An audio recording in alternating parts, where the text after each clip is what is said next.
where were you in terms of recruiting process, like that final AAU season for yourself of going into your senior year? Where were you in the recruiting aspect? Where like offer wise, interest, like where were you in that?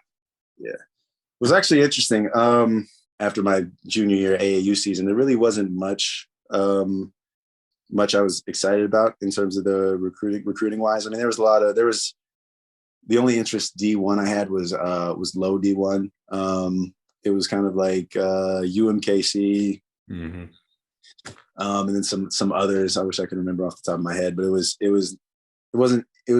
a lot to be left to be desired for me. And also, my parents really valued high education as well as do I. So to start my senior year, my parents and I agreed that I would just apply to schools as a regular student just to kind of get a baseline. So I was applying to like ASU, I was applying to DePaul, Rice, schools like that, which were pretty good academically, just to kind of get a baseline of, if I got recruited by a school that I felt were better than the schools I'm already admitted to, Mm-hmm.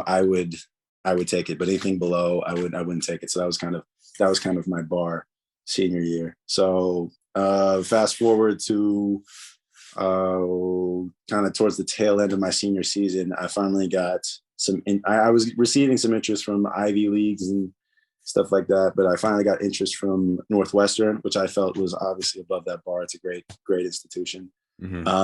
And then the head coach actually came out to watch one of our sub-state games, and that was actually the game we lost and kind of cost us our trip to the state championship game.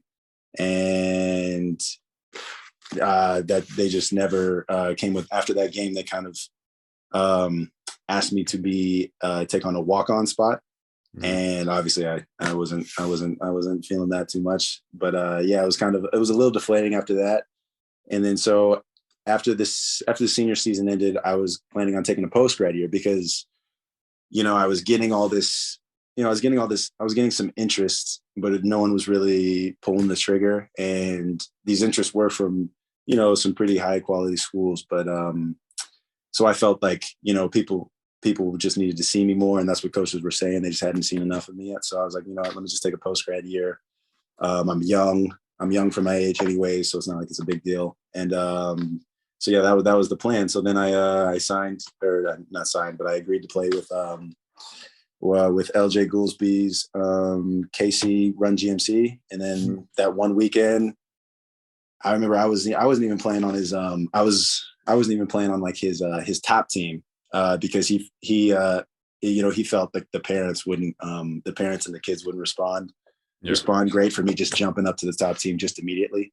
So he was like, just play this weekend with the B team just to prove yourself, and then we'll move you up to the top team, even though he knew I was clearly talented enough to be on the top team. So I played with their secondary team one weekend, and first game, it was like a 8:00 game, but there was like, I forget who was out there. Iowa State, another Big 12 school, I think a Big 10 school, and then a lot of mid majors just out there. And I'm like, it's an 8:00 game. And I was just like, oh, they're all just CU. I'm like, oh, so I definitely had, enough exposure. People know who I am. They just hadn't seen enough. And then, they watched me then. I had a great game, had an overall great tournament with all these coaches watching. And after that, just the rest of that week was just answering calls. People were giving me offers here, left and right, and it just kind of exploded from there. And then with the more offers I got, the bigger schools came in, and it kind of exploded right then and there. And then I had to make my decision pretty quick because